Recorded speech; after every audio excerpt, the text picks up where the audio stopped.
आज की इस प्रेस वार्ता में बहुत बहुत स्वागत है।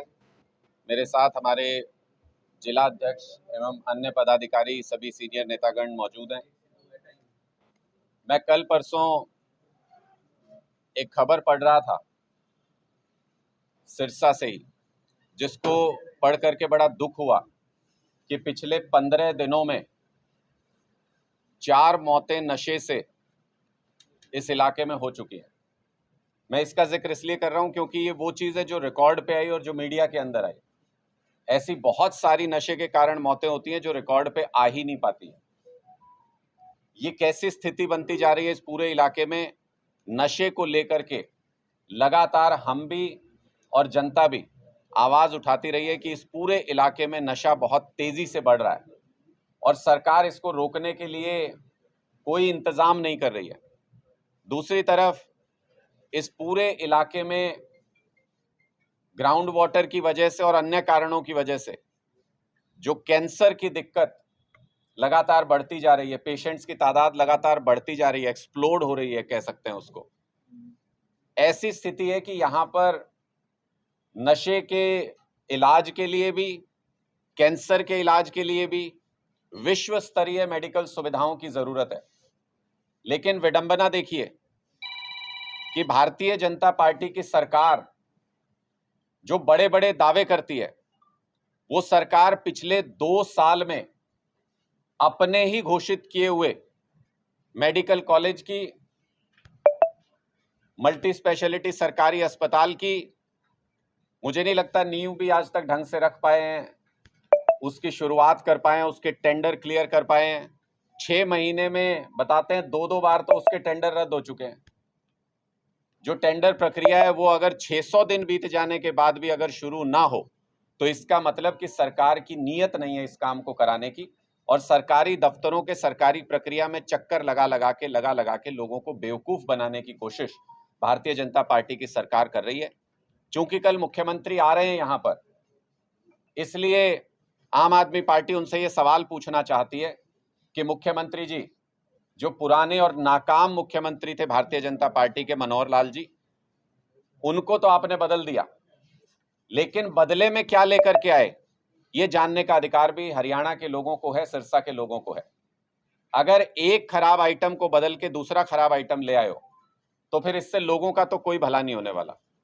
इसलिए हम ये उम्मीद करते हैं कि जब कल मुख्यमंत्री जी यहां पर आएंगे तो ऑन रिकॉर्ड ये बताएंगे कि क्या वजह रही कि उनकी सरकार 2 साल के समय में भी इस सरकारी अस्पताल की शुरुआत नहीं कर पाई, इसके टेंडर्स क्लियर नहीं कर पाई, इसकी नींव तक नहीं रख पाई।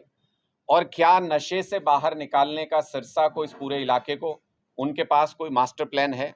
उनके पास क्या वो सोचते भी हैं इसके बारे में कि नशे की समस्या इतनी ज्यादा बढ़ चुकी है, इससे बाहर कैसे निकालेंगे?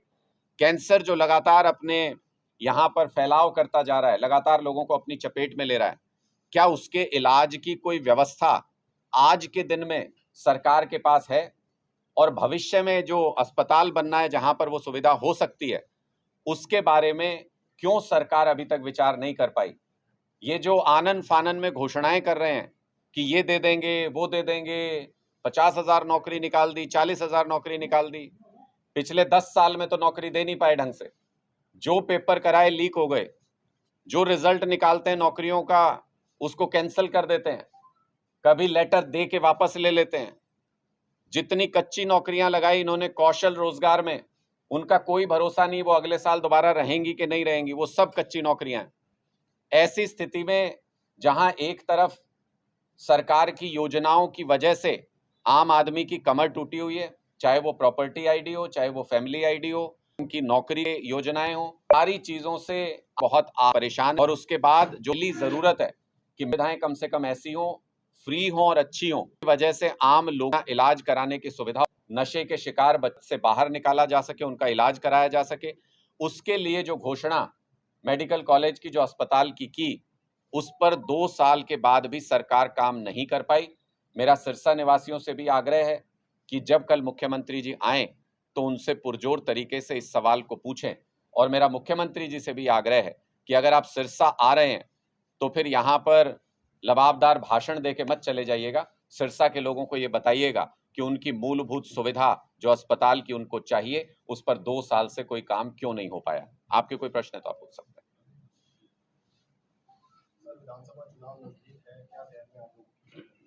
आम आदमी पार्टी ने पूरे हरियाणा के अंदर जन संवाद अभियान की शुरुआत की हुई है और आने वाले 2 सप्ताह में हरियाणा के एक एक गांव के अंदर हम जन संवाद करेंगे, लोगों से बात करेंगे, लोगों से चर्चा करेंगे, उनके सवालों को जानेंगे कि वो कैसी राजनीति चाहते हैं, किन मुद्दों पर राजनीति चाहते हैं। अरविंद केजरीवाल जी की गारंटीज को, हमारी विचारधारा को उन लोगों तक पहुंचाएंगे और ये एक इतना विशाल कार्यक्रम है कि 2 सप्ताह के अंदर हरियाणा के एक एक गांव के लोगों के बीच हम संवाद कर चुके होंगे। एक एक बूथ को मार्क करके उसके ऊपर अपनी मजबूत टीम बनाने का प्रयास आम आदमी पार्टी कर रही है। 90 की 90 विधानसभा सीटों पर एक एक बूथ पर अपनी मजबूत टीम तैयार कर सकें, बूथ योद्धा तैयार कर सकें, जो अरविंद केजरीवाल जी को प्यार करने वाले, अरविंद केजरीवाल जी से सहानुभूति रखने वाले लोगों को वोट में कन्वर्ट कर सके, जो आम आदमी पार्टी की विचारधारा को मानने वाले लोगों को बूथ तक ला सके, ऐसी बूथ योद्धाओं की टीम आम आदमी पार्टी इस वक्त तैयार कर रही है पूरे हरियाणा के अंदर। क्या किसी पार्टी से समझौता करने का आपका? आम आदमी पार्टी पूरे हरियाणा में अपना संगठन तैयार कर चुकी है और अपने बूते पर किसी भी प्रकार के लक्ष्य को साधने में सक्षम है। 90 की 90 विधानसभा सीटों पर हमारे पास पार्टी का स्पष्ट निर्देश है, एक एक बूथ के ऊपर मजबूत बूथ की टीम तैयार करनी है, जो वोट में कन्वर्ट कर सके, जो चुनावी प्रक्रिया में सही तरीके से पार्टी को फायदा पहुंचा सके। ऐसी एक बूथ योद्धाओं की टीम हर बूथ पर तैयार करनी है। आप मुझसे विधानसभा पूछ रहे हैं, मैं कह रहा हूं हम एक एक बूथ के ऊपर पूरे हरियाणा में मजबूत टीम तैयार करने का काम कर रहे हैं। लोकसभा में आपने कांग्रेस से समझौता किया, तो उसका आपको क्या बेनिफिट मिला या क्या नुकसान हुआ, उसके बारे में एक बहुत डिटेल समीक्षा बैठक हम चंडीगढ़ में कर चुके हैं पार्टी की, जिसमें सभी लोगों ने सब तरह की अच्छी बुरी जो भी बातें रही उस चुनाव में, उसके ऊपर बहुत विस्तार से चर्चा की है और हम इस निष्कर्ष पर पहुंचे उस चर्चा के बाद कि बीती ताही बिसार दे, आगे की सुध ले। उससे हमने बहुत सारी अच्छी बातें भी सीखी जिनको हम आगे और बढ़ाएंगे और बहुत सारी कुछ कमजोरियां भी रही जिनको हम आगे दुरुस्त करेंगे। पूरी पार्टी इस बात को लेकर के एक राय है कि लोकसभा चुनाव से हरियाणा के अंदर तीसरी ताकत के रूप में आम आदमी पार्टी स्थापित हो चुकी है। ये हरियाणा के लोग भी अब मानने लगे हैं कि अगर तीसरा कोई विकल्प हरियाणा में है तो वो आम आदमी पार्टी है, क्योंकि जेजेपी, बीएसपी, इनेलो, ये वो पार्टियां हैं, वो नेता हैं जो दशकों से राजनीति कर रहे हैं हरियाणा के अंदर। इन तीनों पार्टियों के हरियाणा के 10 उम्मीदवारों के अगर वोट आप जोड़ लें, तीनों पार्टियों के कुल जमा वोट से ज्यादा वोट आम आदमी पार्टी ने एक लोकसभा सीट पर हासिल किया है, जो स्पष्ट तौर पर यह बताता है कि बीजेपी और कांग्रेस के बाद तीसरा कोई विकल्प हरियाणा के अंदर है तो वो आम आदमी पार्टी अपने आप को स्थापित कर चुकी है। लोग की तरफ बाहें फैलाकर देख रहे हैं, हम उनकी उम्मीद करने की। देखिए, मुझे लगता है पूरा विपक्ष संसद के अंदर और देश ने दिखाया है प्रधानमंत्री नरेंद्र मोदी जी के अहंकार को, भारतीय जनता पार्टी के अहंकार को। जैसे वो धर्म और जाति के नाम पर नफरत फैलाते हैं, उसको जो आईना दिखाया है। 400 पार का सपना लेके चले थे, 240 पे आके टिके हैं और अगर इसी रफ्तार से चलते रहे तो भारतीय जनता पार्टी एक एक स्टेट के अंदर हारती जाएगी और आने वाले समय में देश के अंदर भारतीय जनता पार्टी की सरकार नहीं होगी, क्योंकि विपक्ष एक मजबूत आवाज बन करके, चाहे वो युवाओं का नीट का मुद्दा हो, चाहे वो किसानों का मुद्दा हो, चाहे वो बेरोजगारी का मुद्दा हो, अग्निवीर का मुद्दा हो, जो मुद्दे जनता के मुद्दे हैं, देश के मुद्दे हैं, उनको एक मजबूत विपक्ष संसद के अंदर रखने में कामयाब हो रहा है और सत्ता पक्ष को एक मजबूत विपक्ष की, देश की आवाज को सुनना पड़ रहा है। ये सबसे बड़ी कामयाबी इंडिया गठबंधन की रही। जो हमने लोकसभा चुनाव में सोचा था उसको इंडिया गठबंधन ने हासिल किया। समाधान शिविर को कैसे देखते हो सर? समाधान शिविर, देखिए, मुझे लगता है कि समाधान शिविर खाना पूर्ति से ज्यादा कुछ नहीं है, क्योंकि समाधान शिविर के बहुत सारे फीडबैक हमारे पास भी आते हैं। लोग अपनी समस्याओं को लेके जाते हैं और उनको टाल मटोल करके आगे की तारीख देके वहां से भेज दिया जाता है। जब सिस्टम अगर काम करता तो समाधान शिविर की जरूरत नहीं पड़ती, और सिस्टम अगर काम नहीं कर रहा है तो समाधान शिविर भी कुछ कर नहीं पाएगा। इसलिए ये जो अब खाना पूर्ति की जा रही है, मुख्यमंत्री पूरे प्रदेश में जगह जगह पर जाते हैं और अलग अलग तरह की घोषणाएं करके आ जाते हैं, जबकि समय नहीं बचा उन घोषणाओं को पूरा करने का। इस वक्त आखिरी विधानसभा का सेशन शुरू होने जा रहा है हरियाणा विधानसभा का कुछ ही दिनों में, और उसमें वो क्या कर सकते हैं, कौन से वादों को पूरा कर सकते हैं, ये तो लोग देखेंगे ही, साथ ही ये भी देखेंगे कि जो बड़ी बड़ी घोषणाएं अब कर रहे हैं भारतीय जनता पार्टी के मुख्यमंत्री, हरियाणा के मुख्यमंत्री, वो पिछले 9.5 साल में उस काम को अंजाम क्यों नहीं दिया और उसकी जवाबदेही किसकी है, ये भी हरियाणा के लोग प्रश्न पूछेंगे। तो जो समाधान शिविर आयोजित किए जा रहे हैं, वो भारतीय जनता पार्टी ने जो लोकसभा चुनाव के परिणाम देखे हैं, जिससे उनके अंदर भय का माहौल है, जिससे उनको लगता है कि असली नाराजगी तो हरियाणा की सरकार से थी, इसीलिए मनोहर लाल जी को बदलना पड़ा लोकसभा चुनाव से पहले। उनको लगता है कि जब असली नाराजगी वाला जब चुनाव आएगा तो हमारी क्या हालत होने जा रही है। पहले जनता ने उनको हाफ पे पहुंचा दिया हरियाणा में, विधानसभा चुनाव में सुपड़ा साफ करेंगे उनको। जी, जो आप जैसे गारंटी की आप बात कर रहे हैं, केजरीवाल गारंटी, पंजाब में भी आप अच्छे बहुमत से जीते थे, लोकसभा में ऐसी क्या हालात हुई कि बुरे हाल रहे? देखिए, मुझे नहीं लगता कि कोई बहुत ज्यादा उसमें हमारा खराब प्रदर्शन इस मामले में रहा है। अगर आप वोट प्रतिशत के लिहाज से देखें तो भी हम एट पार हैं, और एक सोची समझी रणनीति के तहत हमने ये तय किया था कि वहां पर मिल के चुनाव नहीं लड़ा जाएगा, क्योंकि विपक्ष का स्थान हम वहां भारतीय जनता पार्टी को नहीं देना चाहते थे। मकसद क्या था इंडिया गठबंधन का, कि भारतीय जनता पार्टी को रोकना है, अहंकार को रोकना है, मोदी जी की तानाशाही को रोकना है। परिणाम क्या है पंजाब के अंदर कि इंडिया गठबंधन सभी सीटें जीत गया चंडीगढ़ समेत, और भारतीय जनता पार्टी 0 पर पहुंच गई पंजाब के अंदर भी और चंडीगढ़ के अंदर भी।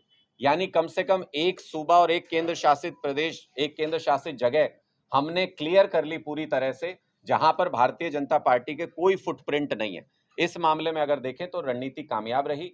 चुनाव में हार जीत होती रहती है, परिणाम थोड़े बहुत ऊपर नीचे होते रहते हैं, उनकी समीक्षा भी की जाती है, उनसे सीखा भी जाएगा और आगे मजबूत तरीके से लोगों के बीच में जाएंगे। लोगों की जो कमी भी अगर हम में कोई रह गई है, मुझे लगता है भारत के इतिहास में सबसे तेजी से अपनी गलतियों से सीखने वाली पार्टी अगर कोई है तो वो आम आदमी पार्टी है। हमने पास्ट में भी अपनी गलतियों से बहुत तेजी से सीखा है। हम इस चुनाव की अपनी छोटी मोटी जो भी गलतियां रही उनसे भी बहुत तेजी से सीखेंगे और लोगों की सेवा आगे बढ़ाएंगे। पानी का एक बड़ा मुद्दा है, दिल्ली में भी ये मुद्दा चलता रहा कि हरियाणा पानी नहीं दे रहा है। दूसरा सवाल है SYL का। केजरीवाल साहब इलेक्शन के दौरान पंजाब में कहते हैं कि हमें जो पंजाब का पानी का हिस्सा है वो पानी मिलेगा, और भगवंत मान जी ने ये ऑर्डर भी पास किया है कि ये पंजाब का पानी है। हरियाणा को क्या SYL का पानी मिल पाएगा? और जो दिल्ली में पानी पीने की समस्या आ रही है, हरियाणा पे आरोप लग रहा है, दोनों सवालों को क्या? देखिए, मुझे लगता है कि पानी का प्रश्न चाहे वो पूरे देश में कहीं भी हो, हम लोग ऐसे देश से आते हैं जो धर्म को, जो सबाब के काम करने वाले लोग हैं, जो लोगों की भलाई के काम करने वाले लोग हैं। मुझे नहीं लगता कि देश में किसी भी हिस्से में कोई भी व्यक्ति प्यासा रहना चाहिए। मुझे नहीं लगता कि अगर देश के किसी भी हिस्से को पानी की जरूरत है तो वहां पर किसी प्रकार की कोई कमी रहनी चाहिए। कमी कहां पर है इसको समझना जरूरी है। आज तक ये राजनीतिक पार्टियां इन मुद्दों के ऊपर सिर्फ और सिर्फ राजनीति करती आई है, कोई समाधान आज तक नहीं किया गया। ये अभय चौटाला जी कुरुक्षेत्र के चुनाव में गए जब भारतीय जनता पार्टी के एजेंट बन के, मैंने तो वहां भी स्पष्ट तौर पे कहा, मैंने कहा कि ये भाजपा के दलाल हैं, ये ताऊ के लाल नहीं है। लोगों ने उसको स्वीकार किया, उस पर स्टैंप लगा के वापस यहाँ पे भेज दिया है कि ये भारतीय जनता पार्टी के इशारे पे काम करते हैं। वो वहां पे कहते थे, बोले हरियाणा हमने बनाया, हरियाणा हमने बनाया। तो मैंने कहा जी, जब मकान बनाते हैं तो पानी की पाइप तभी दबाते हैं कि 10-15 साल बाद दबाते हैं। जब हरियाणा बनाया तो पानी लाना क्यों भूल गए थे? उस वक्त अकालियों के साथ आपका क्या गठजोड़ था? अंदर खाने क्या सेटिंग थी? क्या राजनीति के लिए इस मुद्दे को छोड़ दिया गया कि तुम उधर से गाली देते रहना, हम इधर से गाली देते रहेंगे, इस पे हम राजनीतिक रोटियां सेकेंगे? भारतीय जनता पार्टी को क्या 2 बार मौके नहीं मिले जब केंद्र में, पंजाब में और हरियाणा में तीनों जगह उनकी सरकार थी? क्यों इस मुद्दे का समाधान नहीं कर पाए? क्योंकि आपस में बैठ के ही तो बातचीत होगी, और सबसे फेवरेबल माहौल तभी होता है जब जगह पारो करना सब भी होता है। राजनीति से उधर 70 साल से पानी बह के पाकिस्तान, मैं उस पाऊंगा, हरियाणा भी दूंगा। पूछना मंत्री जी से, पिछले था अगला चुका, कहाँ है दुश्मनी नहीं, अब का हरियाणा का राजस्थानी मिले ना मिले, दुश्मन आप नहीं रोक। ये सच ने जो इस बात पे सवाल खड़ा करते हैं कि आखिर इनकी मंशा क्या है, इसका समाधान ये करना चाहते हैं या नहीं। आम आदमी पार्टी गूढ़ राजनीतिक मुद्दों का, प्रशासनिक मुद्दों का हमेशा समाधान करना चाहती है, हम इनके ऊपर राजनीति नहीं करना चाहते। इसलिए अरविंद केजरीवाल जी जब हरियाणा में आए थे, उन्होंने बहुत स्पष्ट तरीके से ये कहा था कि प्रधानमंत्री जी 15 मिनट का समय इस मुद्दे के ऊपर दें, वो इस मुद्दे का समाधान करना चाहते हैं, प्रधानमंत्री जी को इन्वॉल्व करना चाहते हैं। प्रधानमंत्री जी ने आज तक वो 15 मिनट का समय नहीं दिया, और जब भी मीटिंग होती है पानी के बारे में, मैं पूछना चाहता हूं प्रधानमंत्री जी क्यों नदारद रहते हैं उस मीटिंग से? क्यों नहीं अपने मुख्यमंत्रियों के साथ कभी भी बैठे? पंजाब के मुख्यमंत्री को भी बिठाएं, हरियाणा के मुख्यमंत्री को भी बिठाएं। क्यों आपसी संवाद के जरिए नहीं सुलझा सकते? पिता जिस मुद्दे के ऊपर बैठा नहीं होगा, जिस बहस के अंदर बैठा नहीं होगा, बेटे उसमें बंटवारे का समाधान कभी नहीं कर सकते जब तक पिता उस मीटिंग के अंदर शामिल नहीं होगा। प्रधानमंत्री जी अपनी जिम्मेदारियों से बच रहे हैं। टांडा साहब, आपने कहा कि जो पहले पार्टियां हैं, जो और मुख्य पार्टियां हैं, वो एक दूसरे पर आरोप लगाती हैं और काम नहीं करती। आप भी तो वही कर रहे हैं, उन पे आरोप लगा रहे हैं। मेरा एक सीधा सा सवाल है, SYL को लेकर आम आदमी पार्टी पंजाब में कहती है कि पानी ये पंजाब का, पंजाब को मिलेगा। हरियाणा में कब पानी मिलेगा? आप कह रहे हैं कि हरियाणा के लोगों को भी मिलना चाहिए। देखिए, SYL पर आपका क्या स्टैंड है? मैं बहुत स्पष्ट तरीके से इस पे हमारा स्टैंड बहुत क्लियर है। हम इस मुद्दे के ऊपर राजनीति नहीं करना चाहते।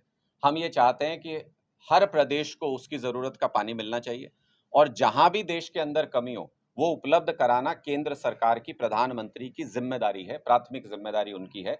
अगर किसी भी भाई के यहाँ पे किसी चीज की कमी होगी, पिता उसको, अमूमन हमारे सामाजिक उदाहरण में इसलिए दे रहा हूं, इससे आप आसानी से समझ पाओगे कि पिता उसमें इंटरफेयर करके हमेशा उसका समाधान निकालता है। जब तक पिता की नीयत नहीं होगी तब तक बंटवारा सही तरीके से हो नहीं सकता, तब तक ये राजनीतिक मुद्दा बना रहेगा। और आम आदमी पार्टी राजनीतिक ऐसे गूढ़ प्रशासनिक मुद्दों को सुलझाना चाहती है। हमारे हाथ में जिस दिन बात होगी, हम उस दिन आपसी बातचीत के जरिए इस मुद्दे का परमानेंट समाधान निकाल देंगे। यानी आप ये कह रहे हैं कि हरियाणा में आपकी सरकार होगी और पंजाब में होगी तो इसका समाधान नहीं मिलेगा। मैंने बहुत सुप्रीम स्पष्ट, कोर्ट ने साफ तौर पर रिजल्ट परिणाम आ चुका है कि हरियाणा का पानी है वो हरियाणा को मिलना चाहिए। देखिए, मैं भी यही बात कह रहा हूं कि अगर पंजाब का कोई पानी है उसको भी मिलना चाहिए, हरियाणा का कोई पानी है उसको भी मिलना चाहिए, राजस्थान का कोई पानी है उसको भी मिलना चाहिए। सुप्रीम कोर्ट ने कहा है देश हरियाणा का पानी कोई भी हिस्सा प्यासा क्यों रहे, मेरा स्पष्ट सवाल है। अगर हरियाणा के पास, आप दूसरे तरीके से इसको समझ लीजिए कि अगर हरियाणा के पास पहले ही पानी की कमी है तो ये राजस्थान को पानी क्यों दिया था हरियाणा सरकार ने पीछे अभी समझौता करके? सिर्फ इसलिए कि राजस्थान में चुनाव था, भारतीय जनता पार्टी को चुनाव लड़ना था। इसका मतलब ये मुद्दे इनके लिए राजनीति के मुद्दे हैं। इसका मतलब ये इससे समाधान नहीं चाहते इसका कभी भी। ये हमेशा ये चाहते हैं, आप पूछ लो भारतीय जनता पार्टी की पंजाब यूनिट क्या कहती है, वो पानी दे रहे हैं क्या? वो क्या कहते हैं पंजाब के अध्यक्ष भारतीय जनता पार्टी के? वो कुछ बयान देते हैं, हरियाणा में उनकी पार्टी कुछ बयान देती है। तो इसका मतलब ये इस द्वंद्व को बनाए रखना चाहते हैं कि उधर से एक बॉल फेंको, इधर से एक बॉल फेंको और इस पे हमेशा राजनीति होती रहे। आम आदमी पार्टी ऐसा नहीं सोचती। आम आदमी पार्टी सोचती है कि पानी जैसे गंभीर मुद्दे पर, चाहे वो दिल्ली की जरूरत हो, चाहे हरियाणा की जरूरत हो, चाहे पंजाब की जरूरत हो, उसको पूरा करना केंद्र सरकार की जिम्मेदारी है और हम सब भाई हैं। आपस में बैठ के विचार विमर्श से इसका परमानेंट समाधान निकालना चाहिए। कभी लड़ाई से इन मुद्दों का कोई समाधान ना हुआ है, ना हो सकता है। सर, इंडिया गठबंधन की आप मुख्य कहते हैं, हरियाणा के अंदर 2 गुट माने जाते हैं। हरियाणा के लगातार आपने सुना भी होगा, देखा भी होगा कि 2 गुट हैं, आपस में आरोप प्रत्यारोप करते रहते हैं। इसका आपको नहीं लगता राजनीतिक नुकसान आपको आपके जो सहयोगी पार्टी है उसका हो सकता है? नहीं, किसके 2 राजनीतिक गुट है? कांग्रेस के आप, मुझे लगता है कि वो कांग्रेस पार्टी का इंटरनल मामला है, उनको उसके ऊपर कमेंट करना चाहिए। जहां तक मुझे लगता है कि आपसी विवाद से अगर किसी प्रकार का भी डिस्प्यूट हो लीडरशिप के अंदर, तो उससे लोगों के बीच में गलत मैसेज जाता है, उससे छवि को नुकसान जरूर होता है। लेकिन चूंकि वो उनकी पार्टी का आंतरिक मामला है, मैं उस पर कमेंट नहीं करना चाहूंगा। वो अपनी पार्टी के आंतरिक मामले पे खुद देखें। गठबंधन में ही चुनाव लड़ा जाएगा विधानसभा का? मैंने बहुत स्पष्ट तरीके से बताया आपको कि इंडिया गठबंधन लोकसभा चुनाव के लिए किया गया था, संविधान की रक्षा के लिए किया गया था। संविधान की कस्टोडियन केंद्र सरकार होती है, इसलिए केंद्र सरकार के चुनाव के लिए इंडिया गठबंधन किया गया था। अब विधानसभा के चुनाव हैं, हरियाणा के मुद्दों के ऊपर चुनाव होने हैं। 90 के 90 विधानसभा सीटों पर एक एक बूथ के ऊपर हमें मजबूत तैयारी के निर्देश हैं, हमें मजबूत टीम बनाने के पार्टी हाईकमान से निर्देश हैं।